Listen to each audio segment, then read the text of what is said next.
Olá, tudo bem? Começa agora o programa Lespe Conecta. O tema por aqui, o dinheiro e os distúrbios emocionais durante a crise econômica em tempos de pandemia. Para falar com a gente sobre esse assunto, eu recebo o psicólogo Aurélio Mello. Seja bem-vindo, doutor. Olá, obrigado, Priscila Silvério. Prazer de novo estar aqui.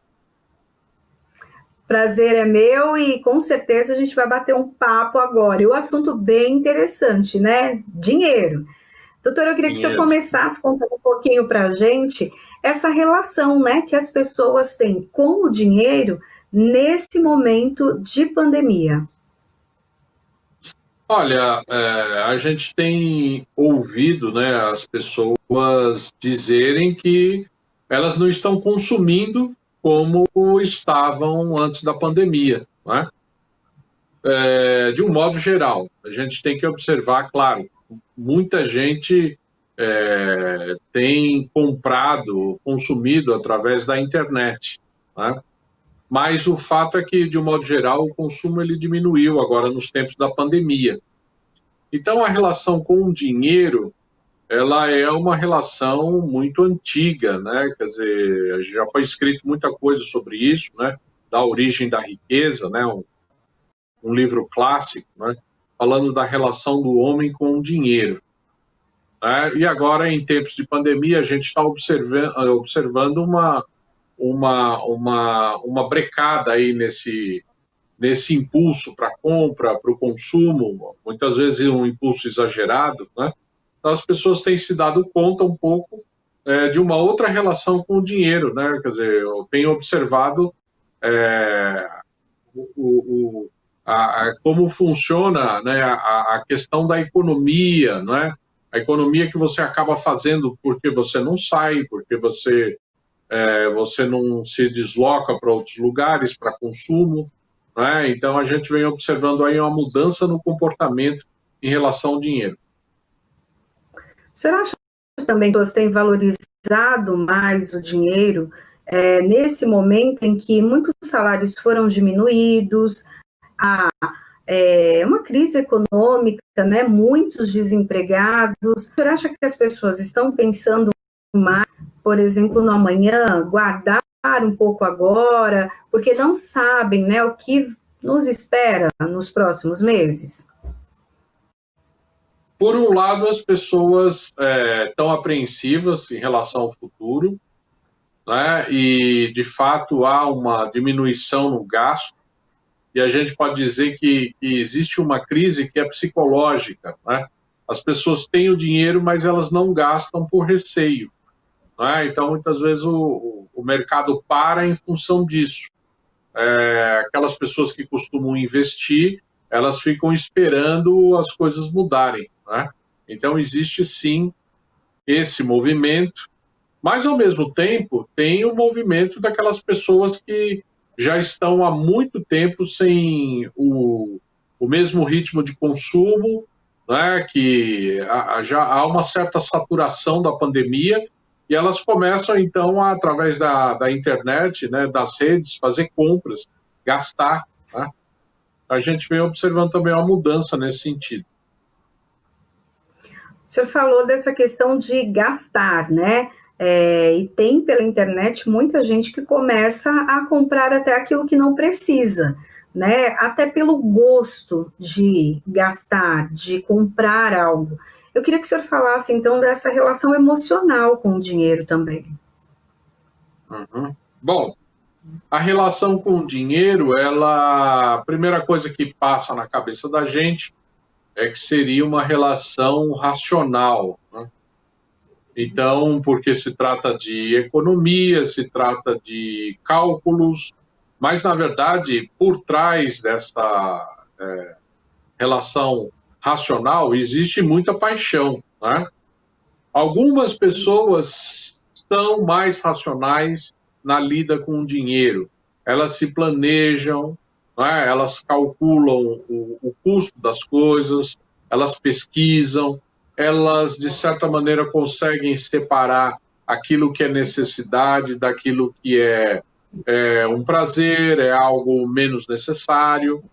Mas muitas pessoas têm uma relação emocional com o dinheiro. Então, elas gastam naquilo que elas gostam, naquilo que elas elegem como coisas importantes para elas, né? Então, isso aí não tem nenhuma relação racional, né? Então, as pessoas, elas dizem para elas mesmas que elas precisam de determinadas mercadorias, elas vão lá e efetuam essa compra, muitas vezes até sem ter esse dinheiro disponível, né? Uhum. Eu queria que o senhor falasse um pouco desse prazer, né? Porque é uma sensação de prazer também quando você consegue comprar algo, quando chega a mercadoria, parece que tem um gostinho diferente, né? Aí a gente tem aquela frase: dinheiro compra alegria, traz alegria, não? Como que é a relação, então, dinheiro e alegria? Então, existe um prazer mesmo para algumas pessoas, existe um prazer muito grande no consumo, né? Na aquisição de mercadorias, na compra. A gente pôde ver aí através dos jornais, da imprensa, né, a expectativa do consumidor para a reabertura dos shoppings, das lojas, as filas que se acumularam, né?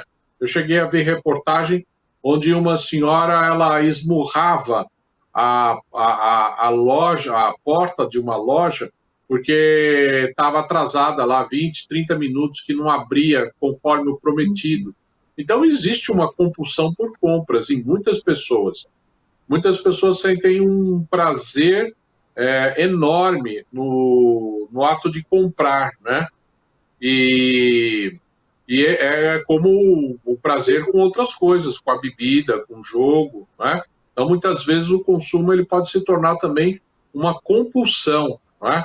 É quando a gente chama de consumismo, quer dizer, um consumo exagerado, indevido, um abuso do consumo, né? Então, para essas pessoas, existe um prazer, né? De um modo geral, para as pessoas, quer dizer, você adquirir uma mercadoria que você quer é uma forma de prazer. Agora, passa a ser uma compulsão, um prazer exagerado, quando você não pode consumir, mesmo assim sente aquele impulso para o consumo. Quando você consome algo fora da hora, inapropriado, quando você nem quer consumir, mas se sente na obrigação. Quando você se dá uma desculpa para efetuar aquele consumo, né? Então, nessas situações, a gente deixaria de ser um prazer. Por quê? Porque, na verdade, você está fazendo alguma coisa compulsiva, né? Então, você mesmo se obriga, você não consegue dizer não para o seu impulso. Então, aí deixa de ser um prazer. Agora, o consumo, ele vem, claro, muitas vezes acompanhado de uma certa sensação de prazer, de uma certa sensação de felicidade, né? É daí que a gente acaba tendo essa relação com o dinheiro, né? O dinheiro como um canal, um meio, um recurso que possa nos trazer um pouco de prazer nas coisas. E algumas pessoas acreditam até que ele pode trazer a felicidade. Aí a felicidade já é um conceito mais complexo, né? Muitas vezes fica na promessa de felicidade.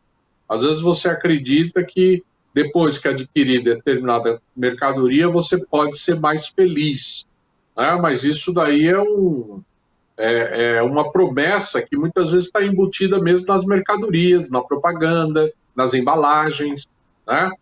Então, essa relação está sempre muito próxima entre consumo, alegria, né? Consumo, liberdade, que também é algo que nos dá prazer, a liberdade, né? E muitas mercadorias prometem isso, liberdade. Doutor, e até esse consumo exagerado, essa compulsão já, né? Ela está ligada a alguma falta, né? Então, por exemplo, hoje a pessoa compra demais, ou come demais, ou bebe demais. Está ligado a alguma falta emocional na vida dela? Sim. Aí nós estamos falando, então, né? Nós estamos falando aí de uma modalidade específica de consumo, que é o consumismo, que é o ato compulsivo pelo consumo.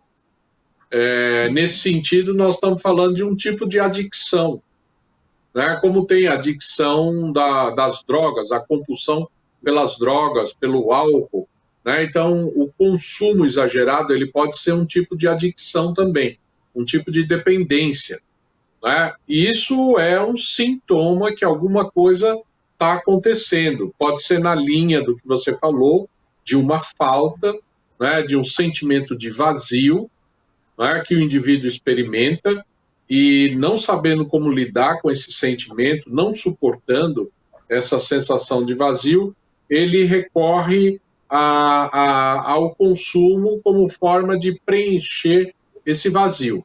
O que acontece é que esse preenchimento ele é temporário, muito parecido com o efeito da droga. Ele traz um prazer no momento imediato, logo esse prazer ele é substituído, né? Ele se dispersa, ele se esvai, e o indivíduo sente a necessidade de ter um novo prazer, né? Então, o consumo ele acaba tendo esse funcionamento, e muitas vezes ele está a serviço de uma falta. O indivíduo não consegue lidar com essa falta e preenche com consumo, com compras. Vamos falar agora um pouquinho do inverso, né, que seria também o medo, né, desse consumo.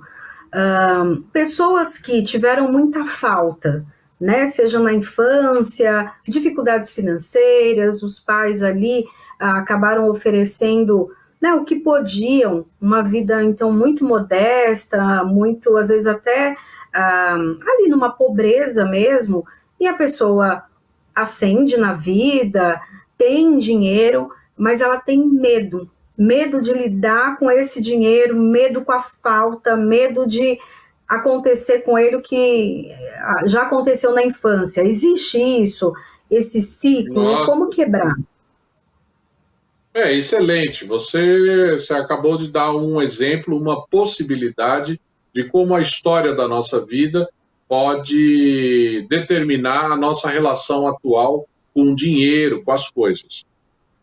É importante esclarecer para o público que não são os fatos necessariamente que determinam, né, esse tipo de personalidade, esse modo de lidar com o dinheiro, com as compras, com as coisas.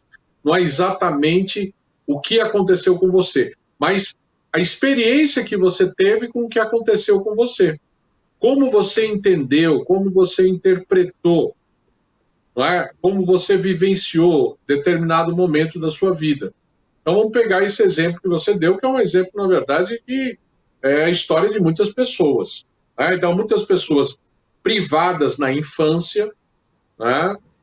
Que passaram muita dificuldade, sentiram muito medo da pobreza, elas podem, de alguma maneira, veja, não é o fato delas terem passado necessidade na infância pode trazer várias ocorrências na vida adulta.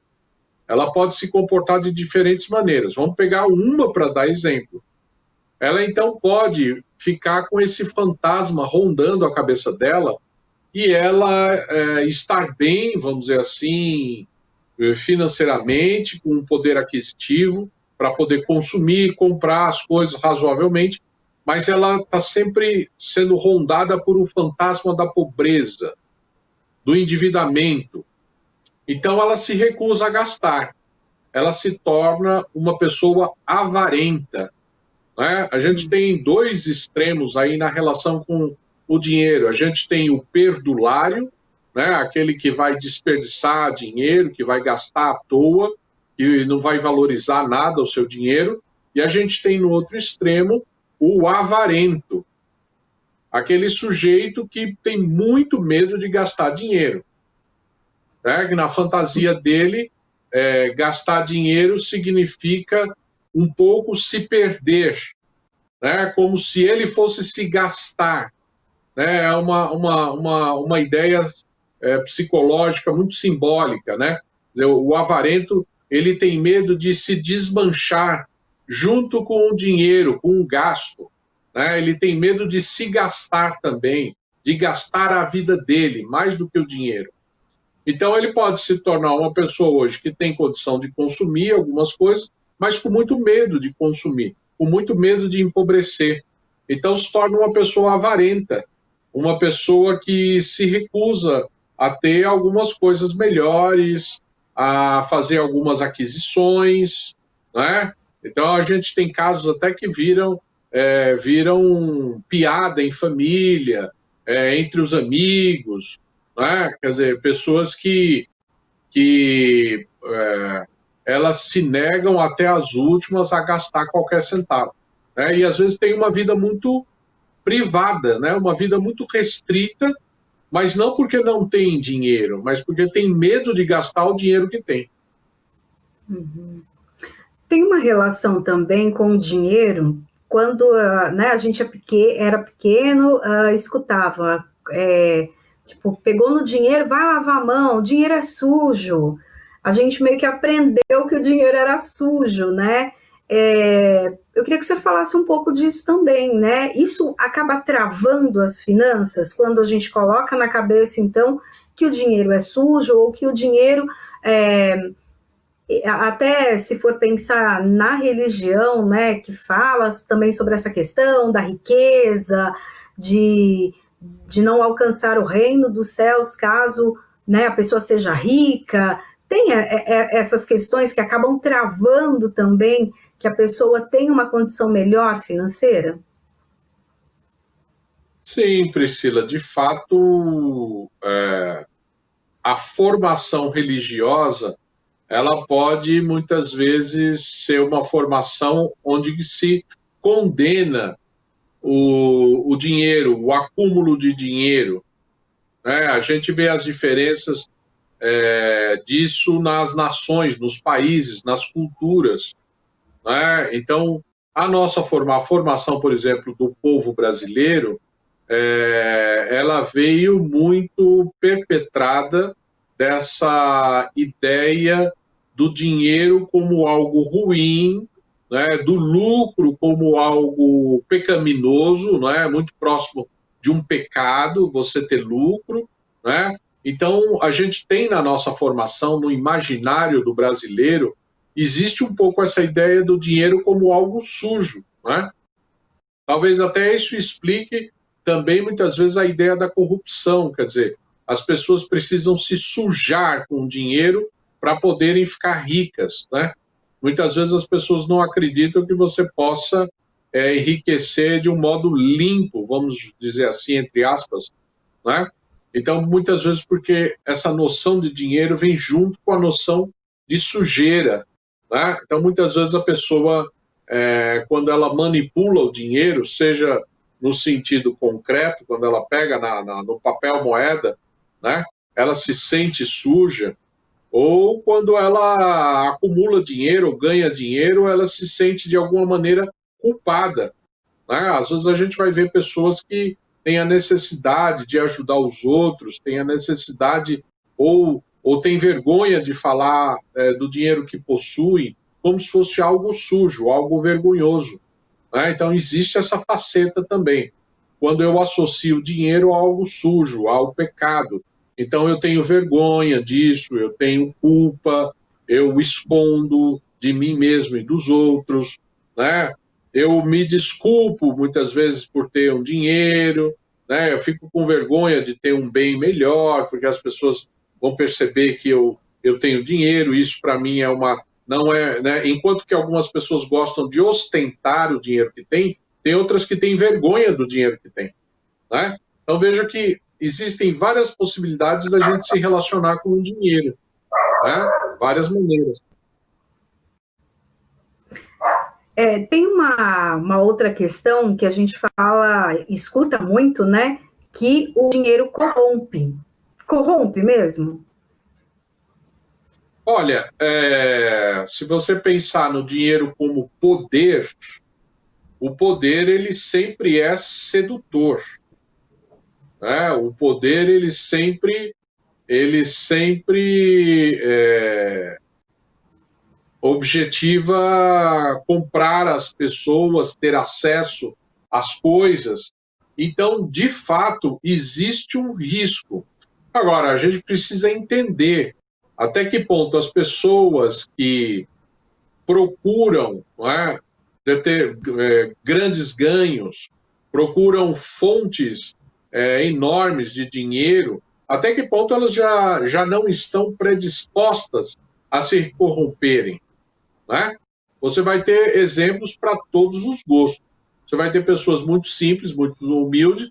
Dias atrás apareceu aí, né, um gari, né, uma pessoa que faz a limpeza da rua, ela encontrou uma soma do dinheiro e entregou para a polícia. Ora, essa pessoa, objetivamente, né, ela não, o que ela ganha, o montante que ela encontrou, né, ela precisaria muitos meses trabalhando para adquirir aquele dinheiro. No entanto, ela entregou.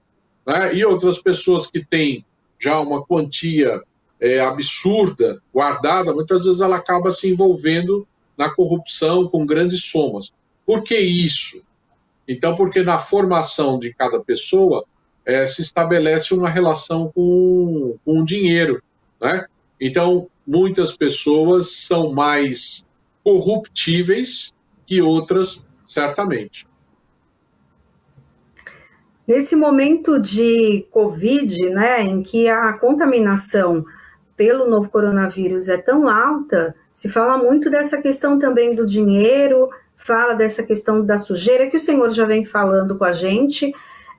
Hoje em dia, por exemplo, se você manipula o dinheiro no comércio, paga alguma coisa com dinheiro, a hora que você pega aquela nota, já vai no álcool em gel, já passa na mão, se passou o cartão, né, de crédito, débito, enfim, depois pega o álcool em gel também, já limpa o cartão.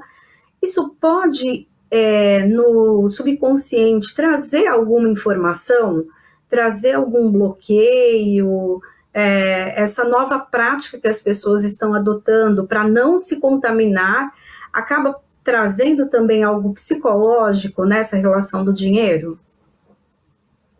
Teoricamente, sim, né? Teoricamente, essa relação pode fazer com que as pessoas procurem cada vez mais o dinheiro de plástico, como a gente chama, os cartões de compra, né? Débito, crédito, elas prefiram ao papel moeda, aquilo que circula entre várias pessoas.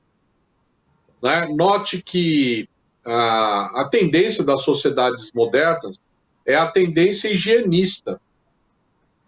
Então, de um modo geral, a gente já caminha para essa tendência.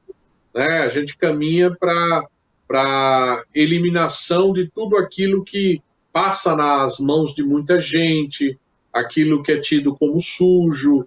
Né? Nós somos sociedades cada vez mais higienistas. Então, a tendência mesmo é a gente valorizar o dinheiro de plástico, né, o cartão, e limpar o cartão, do que manipular o dinheiro. Então, cada vez mais você vê as pessoas utilizando o cartão para pequenas compras, para quase tudo. Né? Isso tem a ver com um movimento psicológico, né, de ver o dinheiro como um objeto, uma mercadoria suja que circula entre muita gente. Mas isso não quer dizer que vai deixar de comprar, né? Uhum. Esse movimento higienista que o senhor acabou de falar, pode também ter reflexos na sociedade? Porque, por exemplo, não é todo mundo que tem acesso a um cartão, né? Seja um cartão de banco, às vezes existem pessoas que nem conta no banco têm, né? Parece, falando assim, parece que é surreal, mas não, eu conheço várias pessoas que não têm nem conta, né? Ou seja, a pessoa acaba utilizando, então, notas, acaba utilizando moedas, acaba fazendo também uma separação social. Sim, é um ponto bem lembrado aí por você, porque algumas pessoas não têm acesso mesmo ao sistema financeiro, porque tem um custo, né? O sistema financeiro, os bancos, para você ter uma conta, tem um custo, mesmo já existindo também outros bancos virtuais que têm um sistema mais simples, mas algumas pessoas, como em tudo na sociedade, elas ficam meio que a parte disso. Então, tem pessoas que só têm acesso ao papel moeda, né? Muitas têm acesso só às moedas, ao metal, propriamente, né? A gente observa as pessoas nos faróis, estão até se multiplicando, moradores de ruas, pessoas no farol pedindo dinheiro. Então, essas pessoas, elas trabalham o tempo todo com papel moeda, né? Quer dizer, inclusive alguns raramente têm acesso às notas maiores, né? Quer dizer, só mesmo aquilo que a gente chama de trocado, né? Então, existe uma divisão social que aparece nessa hora aí, com certeza. Doutor, eu queria que o senhor falasse para a gente também a relação salarial da pessoa com o seu salário. Ou a gente sabe que por conta da crise econômica, da Covid, muitas pessoas acabaram tendo uma perda salarial ali de 25%, mas como fazer essa relação do que eu recebo, do que realmente eu oferto para a empresa? É justo o que eu recebo? A pessoa acaba fazendo essa conta às vezes, né? E fala, vale tanto, mas eu ganho pouco. O que é esse pouco? Como que é feita essa conta dentro da nossa cabeça, né? Das nossas emoções?